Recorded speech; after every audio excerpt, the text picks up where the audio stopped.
കുഞ്ഞിന്റെ അച്ഛനൊരു കച്ച വാങ്ങാൻ പോയി.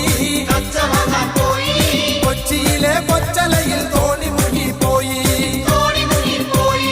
കണ്ടിരുന്ന ചമ്പരത്ത് റാഞ്ചി കൊണ്ട് പോയി. തെക്കൊരു തൈമണലിൽ കൊണ്ട് ചെന്ന് വെച്ചേ. കൊച്ചു കുഞ്ഞിന്റെ അച്ഛനൊരു കച്ച വാങ്ങാൻ